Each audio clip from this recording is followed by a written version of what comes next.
Hey, and welcome back. We are looking at Chapter 12, the final video of this decision-making chapter. We're going to be looking specifically at reasoning in this video. Now, before I get into that, though, two things that I want to mention. One is that the textbook is going to go into a little bit more detail than I expect you to know regarding regarding reasoning. Some of that stuff it gets into some of the finer elements of modus ponens and modus tollens and these different kinds of logical inferences that you can make.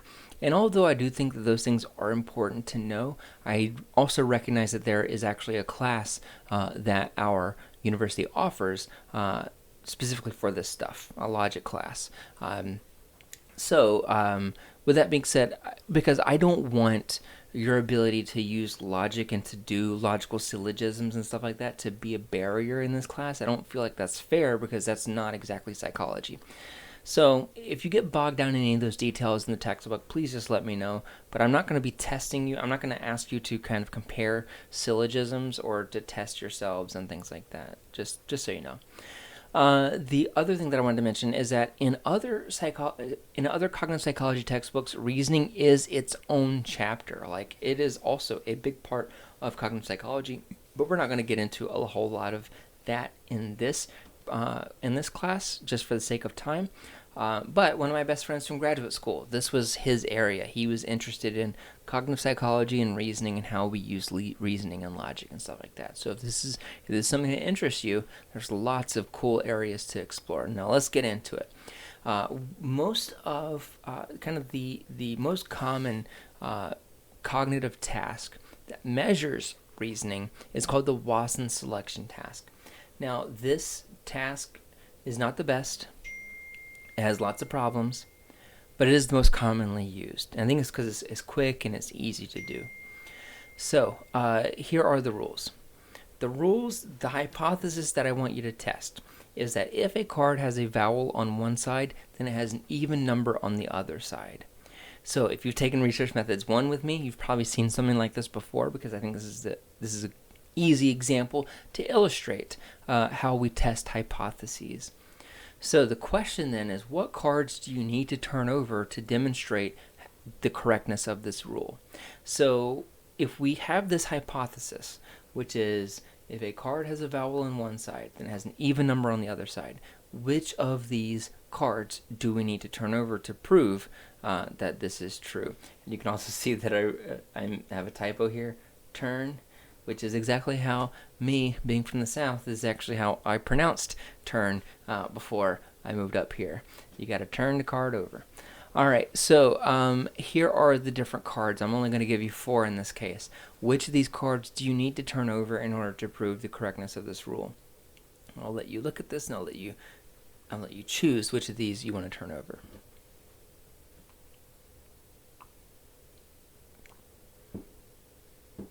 Right, so most people, when I ask them, there's one answer that people always tell me, and then some people will just say all of them. But the fact of the matter is that if we turn over 2 of these, it actually does not tell us anything about this hypothesis. But 2 of them would be helpful to turn over. So maybe I narrowed it down for you. Can you tell me what those 2 are? So the first is going to be A, and the second is going to be 7. Now you may ask, why is that the case? I thought that it would be 6, right? That's what a lot of people say. That's what I hear a lot, is that that a lot of people say, why would we not turn over 6? Well, let me tell you why. Because essentially, if we turn over A, which A in this case is going to be the most popular choice here, is that if we turn this over, it would possibly falsify the rule. If we turn this over and there is there's an even number, awesome, cool. But if there is an odd number, then we know that this hypothesis is not true.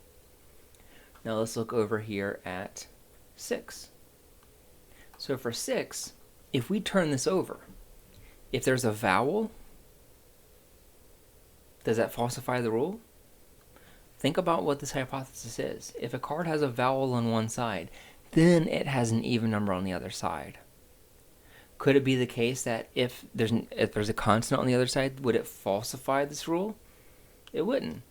If we use language like if an even number is on one side, then a vowel is on the other side, then we would want to test this. But that's not the directionality of this particular problem. It could be the case that every card has even numbers on one side, and that would still make this particular rule true, right? All right, so you get the idea.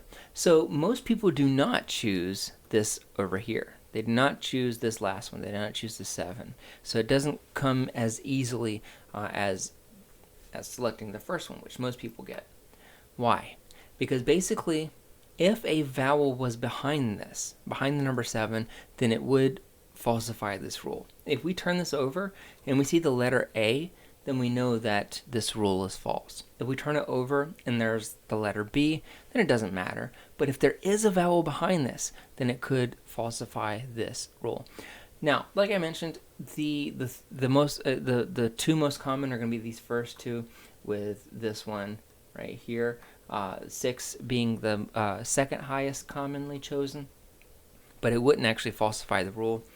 And then finally, the third option here is the least chosen, but still 15% of people will choose that as a card to turn over, even though it would not really falsify the rule at all. So here are some quick ways of looking at logic that essentially these are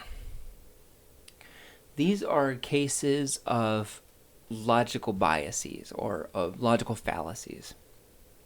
So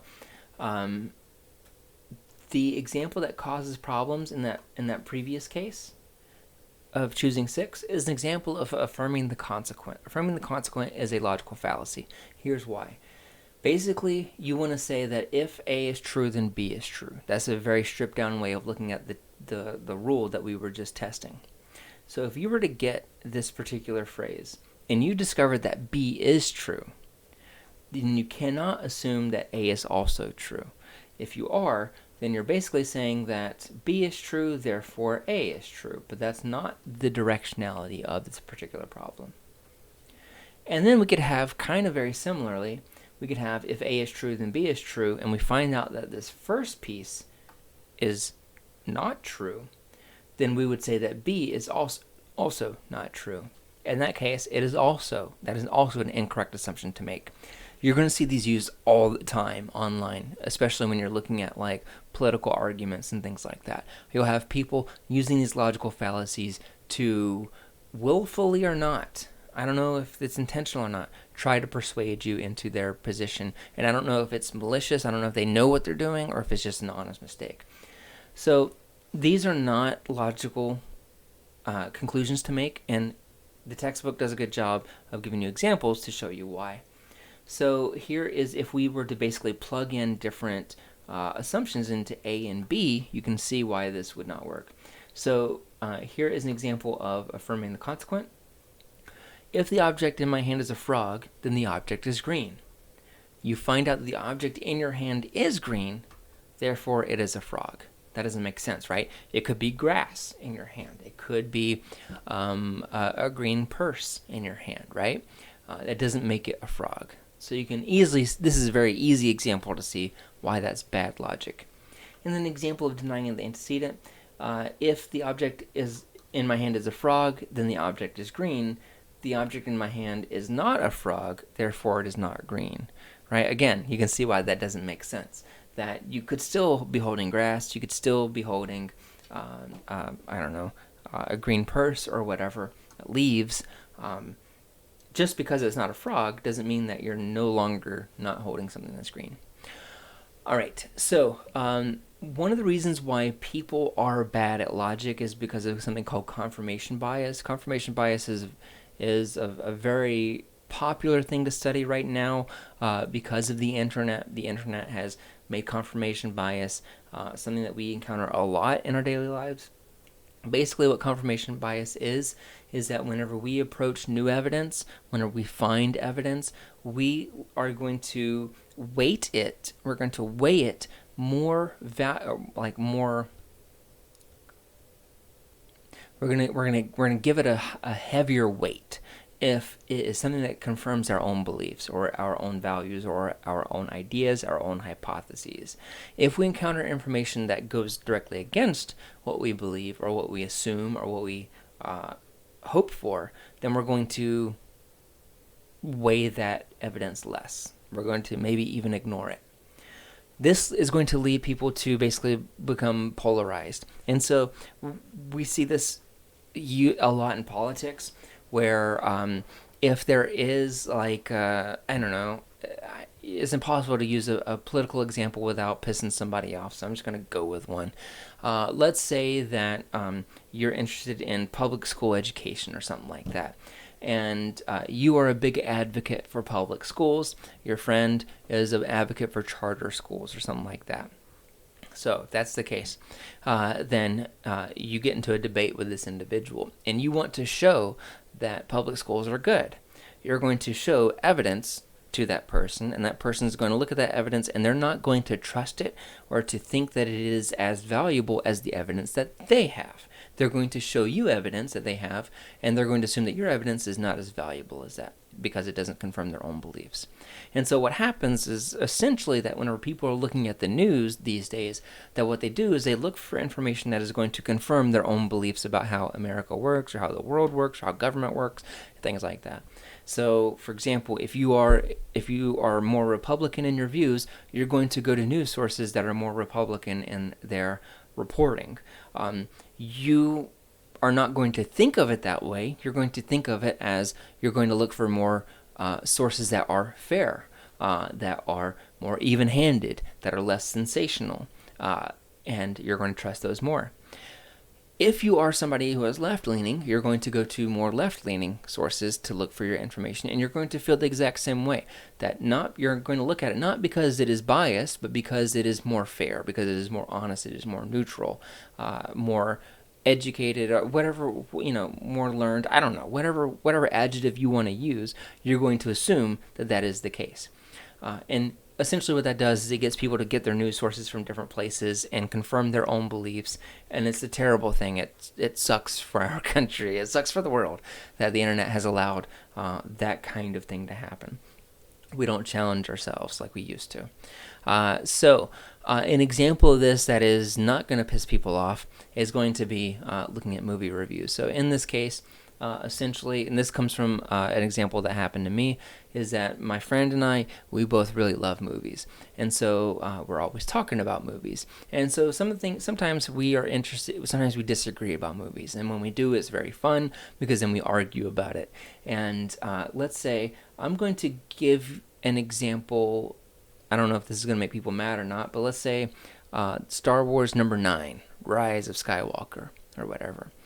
Let's say that movie, I hated it, or I didn't like it. My friend, let's say they liked it. If we got into an argument about that, I'm going to say, oh, that movie was bad. And they're going to say, oh, that movie was good. And I'm going to say, no, it was bad. And they're going to say, no, it was good. So how do we know who's right? Basically, we're going to do what everybody does these days. We're going to go to Google and we're going to type in something to kind of show evidence for our side. I might type in Rise of Skywalker disappointment. He might type in Rise of Skywalker, good reviews or something like that. And we're both going to find lots of evidence that supports our own beliefs. But whenever I show him this stuff, show him my side, he's going to be very skeptical of it. He's going to be very dismissive of it. And the same thing if he were to try to convince me that movie was good. So in other words, we are finding evidence that supports our own beliefs without really looking at the full picture. I have a video here. This is also, if you took research methods with me, you've seen this video before. It's just the first 3 or 4 minutes. Highly recommend it. Is a very good example of confirmation bias and how it biases, how it changes, how it distorts our decision-making processes. All right, so let's move into the final thing that I want to talk about for this chapter. It has to do with combining logic with heuristics. So this comes from an article that was published in the early 2000s which is going to talk about something called the belief bias effect. The belief bias effect is something mentioned in your textbook. It doesn't go into a lot of detail about it though, but I want to give you some examples of it. But first, I want to give you a quick little background about this particular study. The author is coming at it from a perspective of dual process theory. This is something that we're going to talk more about in a later chapter. But basically, dual process theory is the idea that your cognition can be divided into two separate states. That you have part of your cognition which is slower, which is more deliberate, which is more engaged in logic and reasoning, and we're going to call that state 2. Sometimes you'll hear it called the explicit process, sometimes you'll hear it call it the explicit state, but that is state 2. On the other hand, we also have part of our cognition which is very fast, which is very instinctual, that kind of goes with its gut, right? And that is going to be state 1. Now, a lot of what we've been looking at this chapter overall has been looking at the kind of dynamic between these two things. That whenever we are engaging in heuristics, for example, we're engaging in the first of these, state 1, where we're going with these really quick rules that are going to help us make these very quick decisions.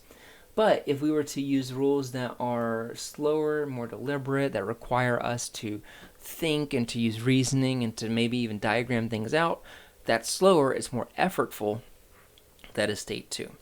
These are things that are talked about in Kahneman's book, Thinking Fast and Slow. He has been a big advocate and a big researcher for dual process theory. But suffice to say that basically this is what you need to know for now. A little bit of other explanations for this is that basically dual process theory shows why sometimes our gut instincts are correct, is because basically sometimes system 2 can help convince us of the wrong information.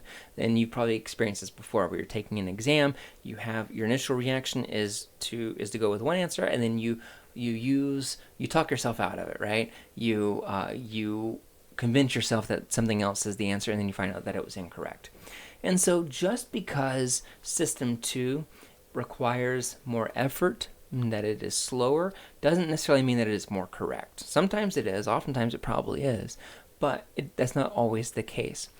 Another really fascinating example of this, which we'll talk about later this semester as well, is that for teaching evaluations, it was a study that looked at people who spent an entire semester working with a professor in the classroom. And then they had them do their teaching evaluations, and they looked at those teaching evaluations. And then there was a separate group who only watched a 30-second video of this professor teaching. So just 30 seconds. And then they asked them, we want you to evaluate this teacher on these same items. What happened is that those two groups gave the exact same teaching evaluation for these instructors. In other words, basically within the first 30 seconds, you pretty much already pick up on the strengths and weaknesses of that particular individual's teaching style and stuff like that than if you were to spend a whole semester. And so in that case, system 1, which is going to make these really fast, snap, quick decisions, can be right. Those gut instincts can be correct. So the study that we're looking at here, Evans 2003, is going to look at how dual process theory does and does not work for our ability to use reasoning and logic. So the belief bias effect is essentially looking at how information can bias our ability to use reasoning. So you're going to see 3 different examples here. And so, there's a lot to unpack here. I'm going to try to move quickly because I know this video is going on long, but I also want to make sure that we unpack it all. So basically what I want you to focus on here in this this figure is we have valid logical inferences and invalid logical inferences. And then we have conclusions that are believable, which is going to be the green bar. And then we have conclusions that are unbelievable, which are going to be the red bar. All right, so let's walk through this piece by piece. And on the y-axis, we have the percentage of times that those conclusions are accepted as valid. So the higher here, the more valid people assume them to be. The more we assume that the logic that follows that argument is true. The lower, the more we see that logic to be unacceptable or illogical. All right, so the first example that we have here is an example of a valid argument with a valid or a believable conclusion. So what we're looking at here is going to be a logical syllogism, just like what we looked at before, that is logical. It does hold good logic. That does have a believable conclusion. So, no police dogs are vicious. Some highly trained dogs are vicious. Therefore, some highly trained dogs are not police dogs. So if you were to think about that, most people are going to say, yes, that is a valid argument. And what we find is that that does have the highest levels of acceptance in this entire study, whenever the conclusion is believable and when the argument is valid. So this is a valid argument. We can also look at the finale here, the conclusion. Some highly trained dogs are not police dogs. We feel like that's true, and so we're going to say that, yes, that is true. All right, but let's look at a different example. So here we're looking at a valid argument with an unbelievable conclusion. So in this case, we see no nutritional things are inexpensive. Some vitamin tablets are inexpensive. Therefore, some vitamin tablets are not nutritional. So the logic of this holds up. The logic of this makes sense. That is true given the logic of this premise. But the conclusion is not believable. Some vitamin tablets are not nutritional. Now, we know that things like vitamin C, vitamin B, that these are by definition nutrients, that they are nutritional. And so this is not a believable conclusion. And so what happens is that the way that people say that this is logical drops by, 90 to 55? Drops 35 percentage points just because the conclusion is less believable. So even though the logic is good, our pre-existing understanding of the world is biasing us and is overriding our ability to use logic.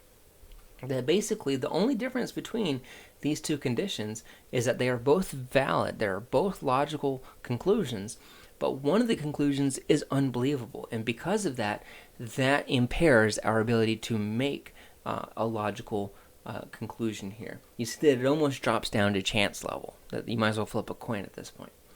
All right, let's look at these other two, though. So here we have an invalid argument that has a believable conclusion.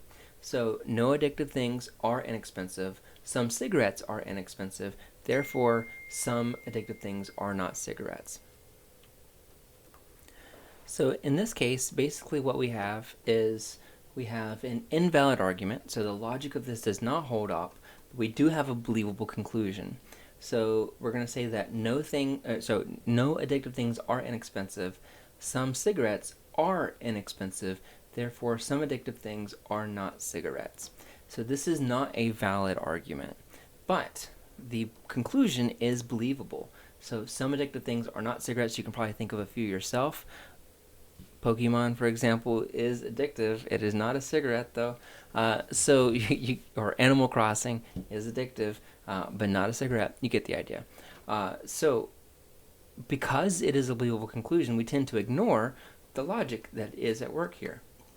And so even though this is something that should be zero, we should have very low rates of acceptance here, we see that the majority of people assume that it is logical. We assume that this is a logical argument. Much more than half, about 70%, seem to think that. And it's just because the conclusion is believable. Now, if we look at the final piece here, this is an invalid argument, and it does have an unbelievable conclusion. So in this case, no millionaires are hard workers. Some rich people are hard workers. Therefore, some millionaires are not rich people. That's an unbelievable conclusion. We know that if you are a millionaire, you are by definition rich. And so the logic here doesn't hold up, and it isn't believable here either. But the key here is to look at the difference between these two things, where we have basically a valid argument that is unbelievable, versus an invalid argument that is unbelievable as well. That the difference there is huge, right? So essentially what we have is that people try to use logic, but their prior beliefs, when they are evaluating this evidence, when they're looking at the conclusion, and it overrides their ability to use logic and reasoning, that biases them. That's the belief bias effect. The belief bias effect is when you try to use logic, but essentially your pre-existing knowledge of how the world works, of different facts, of different knowledge, is going to influence the way that you make that decision. So if you were to use logical processes in all of these, and you were to get them all right, regardless of what the information was, then you would be using system 2. You're using that slow, deliberate system, that effortful system. If you are using system 1, you're just going to kind of go with your gut, which is going to be that conclusion, which sometimes is believable, sometimes is unbelievable. At either rate, it should not impact your ability to use logic, but it does. And that is just another example of how humans use subjective, irrational processes in their decision making. And that's a good place to stop this chapter. I will see you later in upcoming chapters. See you there. Bye.